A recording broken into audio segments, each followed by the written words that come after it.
जो सवाल है कि कोविड-19 से हार्ट के प्रॉब्लम आ सकते हैं क्या? तो या हार्ट के प्रॉब्लम ज़रूर आ सकते हैं, पर सबसे पहले ये समझना है कि जिन लोगों को हार्ट की बीमारी ऑलरेडी है, उनको कोविड के सीवियर सिम्पटम्स होने के चांसेस काफ़ी ज़्यादा रहते हैं। इसके अलावा कोविड इन्फेक्शन मतलब कोरोना वायरस के इन्फेक्शन की वजह से भी कुछ हार्ट डिसीज हो सकते हैं, जिसमें कि मायोकार्डाइटिस मतलब हार्ट के मसल का इन्फ्लेमेशन जिसपे सूजन आ जाना कहते हैं, वो हो सकता है। उसके अलावा हार्ट अटैक भी आ सकते हैं क्योंकि कोरोना वायरस की वजह से जो इन्फ्लेमेशन होता है उसकी वजह से जो हार्ट में प्लाक्स है वो रप्चर होकर वहां पे क्लॉट बनकर हार्ट अटैक भी आ सकता है। इसके अलावा जो चीज पाई गई है जो अभी तक के कोरोना पेशेंट्स में पाई गई है वो है कि जो इन्फ्लेमेशन की वजह से जो अरिथमिया होते हैं, हार्ट रेट इरेगुलर होने के जो चांसेस रहते हैं वो काफी ज्यादा रहते हैं, जिसमें कि पर्टिकुलरली एट्रियल फिब्रिलेशन नाम का जो अरिथमिया है वो काफी कॉमन तौर पे पाया गया है। और इसके अलावा मतलब जिन लोगों को हार्ट की बीमारी है या फिर हार्ट की बीमारी होने के कुछ रिस्क फैक्टर्स है जैसे कि डायबिटीज, हाइपरटेंशन, उन लोगों में ये पाया गया है कि कोविड के जो सिम्टम्स होते हैं वो काफी सीवियर होते हैं। तो इन सब चीजों की वजह से मतलब हार्ट तो अफेक्ट होता ही है कोरोना इन्फेक्शन की वजह से। इसके अलावा जिनको हार्ट की बीमारी है उसमें कोरोना के इन्फेक्शन सीवियर होने के चांसेस रहते हैं।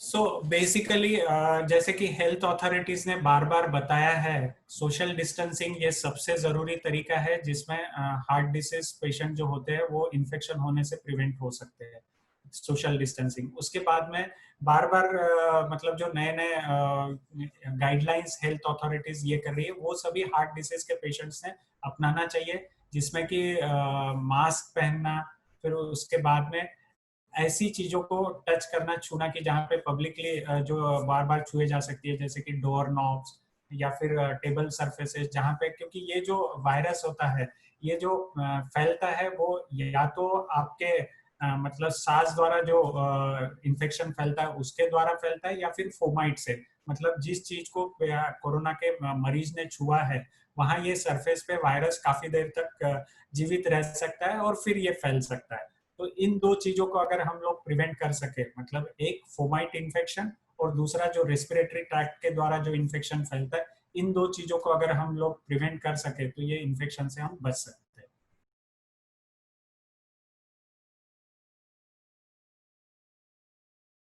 यस, ये बहुत जरूरी है कि हार्ट डिसीज मतलब हार्ट के जो पेशेंट्स हैं उन लोगों को कौन सी प्रिकॉशन लेना चाहिए। तो उन लोगों को जो जनरल प्रिकॉशन है इन्फेक्शन नहीं होने के लिए वो तो लेना ही है। उसके अलावा उन लोगों को सबसे ज्यादा जरूरी है कि वो जो मेडिकेशंस ले रहे थे अभी तक, जो जो दवाइयां उनके हार्ट डिसीज के लिए ले रहे थे वो उनको कंटिन्यू रखना है। उसके अलावा उनको जो फिजिकल एक्सरसाइज के जो टारगेट्स है, हमारे एसीसी मतलब अमेरिकन कॉलेज ऑफ कार्डियोलॉजी और अमेरिकन हार्ट एसोसिएशन ने जो टारगेट्स दिए हैं एक्सरसाइज के वो उनको पूरे करना है। मतलब ऐसा नहीं है कि लॉकडाउन चल रहा है या फिर इन्फेक्शन फैल रहा है तो उनको एक्सरसाइज नहीं करना है, सिर्फ घर पे बैठना है, क्योंकि ये सब चीजें अल्टीमेटली ऐसा होगा कि इसकी वजह से हार्ट डिसीज फिर से बढ़ सकता है। तो उनको उनके जो एक्सरसाइज के गोल्स है वो उनको फॉलो करना है। इसके अलावा डाइट के जो प्रिकॉशंस उनको बताए, अगर आप हाइपरटेंसिव है तो आपको नमक कम खाना है, आपको कोलेस्ट्रॉल की जो चीजें है, फैटी चीजें है वो कम करना है। तो ये सब जो प्रिकॉशंस ऑलरेडी हार्ट डिसीज के मरीज ले रहे थे उनको वो लेना है। इसके अलावा आप जिस डॉक्टर से, आप जिस फिजिशियन से या कार्डियोलॉजिस्ट से जुड़े हैं उन लोगों से आप या तो टेलीमेडिसिन द्वारा कांटेक्ट में रहिए या उनके मतलब कांटेक्ट में रहिए कि जब कभी इमरजेंसी में आपको जरूरत पड़ती है तो आप हेल्थ केयर फैसिलिटी अवेलेबल करा पाए आपके खुद के लिए। क्योंकि बहुत ज्यादा ये देखा जा रहा है कि जो हार्ट डिसीज के पेशेंट्स हैं वो समय रहते हुए मेडिकल अटेंशन नहीं मिल पा रहा है उनको, मतलब हार्ट अटैक के जो पेशेंट्स हैं वो काफी देर से हेल्थ केयर फैसिलिटी में पहुंच रहे हैं। तो ऐसा हमारे साथ नहीं हो इसके लिए हमने ये देखना है कि हम लोग जो भी हमारे near by health care facility है उसके कांटेक्ट में रहे और जरूरत पड़ने पर हम लोग उस फैसिलिटी को इसको इस्तेमाल करें।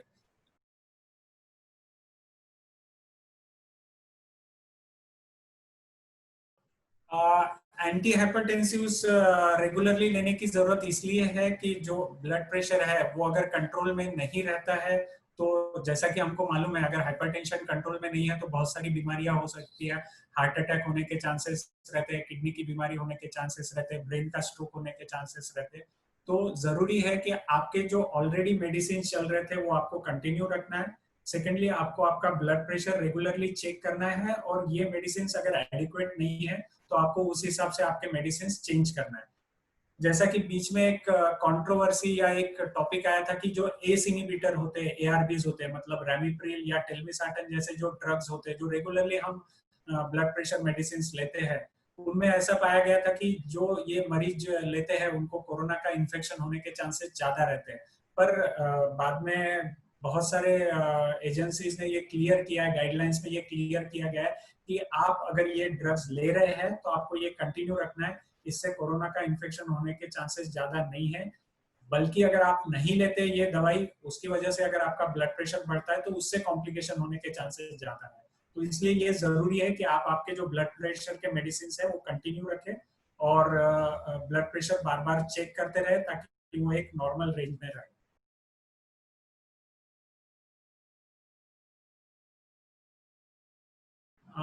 डेफिनेटली नहीं, आपको आपके जो मेडिसिन आप ले रहे हैं वो आपको कंटिन्यू रखना है। कोई भी दवाई चेंज करने की बिकॉज ऑफ कोरोना इन्फेक्शन या कोविड-19 पैंडेमिक की वजह से आपको आपकी कोई भी दवाई बदलने की जरूरत नहीं है। जो आपकी दवाइयाँ चल रही है, अगर आपका ब्लड प्रेशर कम ज्यादा हो रहा है या कुछ बीमारी में कुछ फर्क आ रहा है जिसकी वजह से आपको दवाई चेंज करना है तो वो आप कर सकते हैं। Otherwise for corona infection, covid infection आपको कोई भी दवाई चेंज करने की जरूरत नहीं है।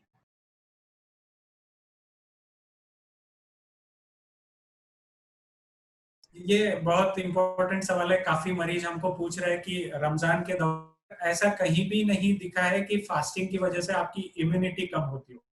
Ultimately fasting is only for certain. अगर नॉर्मल न्यूट्रिशन लेते हैं और आपका न्यूट्रिशन सही है तो आपकी इम्यूनिटी नॉर्मल रहेगी। इसके अलावा मतलब जो मेडिसिन आपको लेना है वो फास्टिंग की वजह से उसमें कोई फर्क नहीं आना चाहिए। मतलब आप जो मेडिसिन ले रहे हैं वो आपको कंटिन्यू रखना है। आपका शुगर कंट्रोल करना है, ब्लड प्रेशर कंट्रोल करना है। इसके अलावा आप फॉर रिलीजियस प्रैक्टिस अगर फास्टिंग कर रहे हैं तो उससे आपकी इम्यूनिटी पे कोई फर्क नहीं आएगा।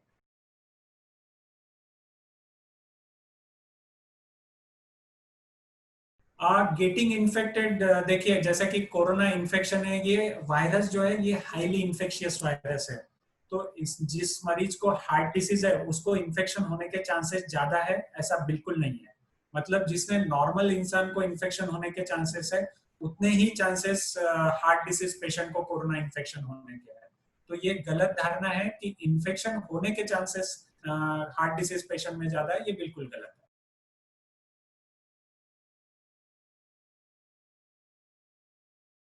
तो देखिए जैसा कि हम लोग डिस्कस कर रहे थे कि जिनको हार्ट डिसीज है, जिनको हाइपरटेंशन है, जिनको डायबिटीज है, उसमें इन्फेक्शन होने के चांसेस उतने ही हैं।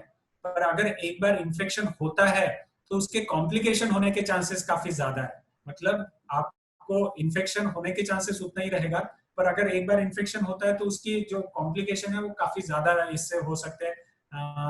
मतलब आपको लंग इन्फेक्शन होने के, ऑक्सीजन लगने के, वेंटिलेटर लगने के, ये सब चांसेस ज्यादा है अगर आप हार्ट डिसीज पेशेंट है तो। इसीलिए सबसे ज्यादा जरूरी है कि हार्ट डिसीज पेशेंट ने खुद को मतलब बचाए रखना है इस इन्फेक्शन से। और बचाए रखने के तरीके जैसे कि हमने डिस्कस किया कि आपको सोशल डिस्टेंसिंग मेंटेन करना है, जरूरत नहीं रहे तो आपको गर्दी की जगह पे, जहाँ पे भीड़ है वहां पे नहीं जाना है। आपको खुद को मास्क द्वारा प्रोटेक्ट करना है। और जो मरीज है, हाँ, मतलब कोरोना के मरीज है, अगर आपको पता है तो उनसे आप जितना दूर रह सके उतना अच्छा है।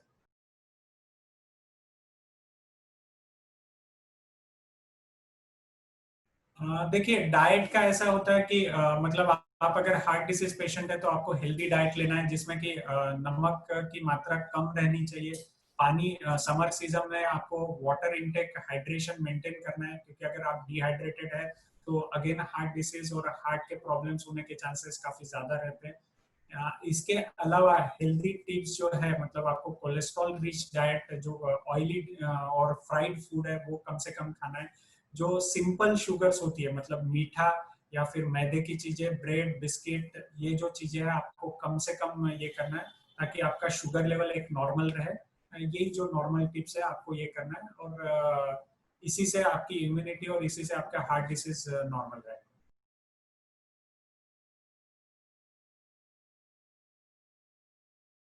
तो इसमें सबसे बड़ी एडवाइस जो है on world heart day is to know your numbers. ये मेरी सबसे बड़ी एडवाइस रहेगी। नंबर्स हम लोगों को सबको हमारा मोबाइल नंबर पता होता है, हमारा बैंक का नंबर या अकाउंट नंबर पता होता है, पर जो नंबर्स हमें सबसे जरूरी होते हैं वो पता नहीं रहते। वो कौन से नंबर्स है?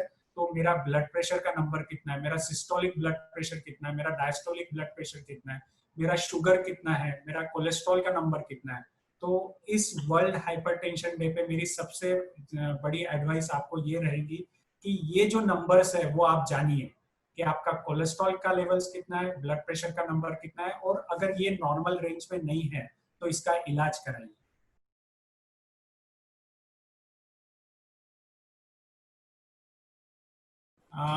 जैसे कि नंबर की हम बात कर रहे थे, तो नंबर में अगर हम ब्लड प्रेशर का नंबर ले तो 130 जो नंबर मतलब 130 mg of millimetre of mercury होना चाहिए। नीचे का डायस्टोलिक ब्लड प्रेशर 80 तक रहना चाहिए, इसके नीचे हमारा ब्लड प्रेशर का वैल्यूज रहना चाहिए। कोलेस्ट्रॉल की बात करें तो कोलेस्ट्रॉल में दो वैल्यूज बहुत इंपॉर्टेंट होता है। एक होता है कि एलडीएल कोलेस्ट्रॉल, मतलब जिसको हम बैड कोलेस्ट्रॉल बोलते हैं, जिसका जितना हाइयर नंबर रहेगा वो उतना बैड है। पर एटलीस्ट ये आपका नंबर 100 से नीचे होना चाहिए। LDL cholesterol should be below 100। और जो एचसीडीएल कोलेस्ट्रॉल है, जो कि अच्छा कोलेस्ट्रॉल है, जो कि एथेरोस्क्लेरोसिस मतलब ब्लॉक्स को कम करता है, उसकी लेवल्स एटलीस्ट 40 के ऊपर होनी चाहिए। और टोटल कोलेस्ट्रॉल की नंबर जो है वो मात्रा 200 मतलब 200 के नीचे होनी चाहिए। और शुगर की अगर हम बात करें तो शुगर जो है फास्टिंग में आपकी 100 के आसपास रहनी चाहिए, और खाने के बाद में पोस्ट मील शुगर जो है 140 टू 160 के आसपास रहनी चाहिए। और 3 महीने का जो एवरेज शुगर होता है वो आपका 7 के नीचे होना चाहिए, जिसको हम ग्लाइकोसिलेटेड हीमोग्लोबिन कहते हैं, HbA1c। ये 7 के नीचे होना चाहिए। तो ये नंबर्स है जो हमको टारगेट करना चाहिए।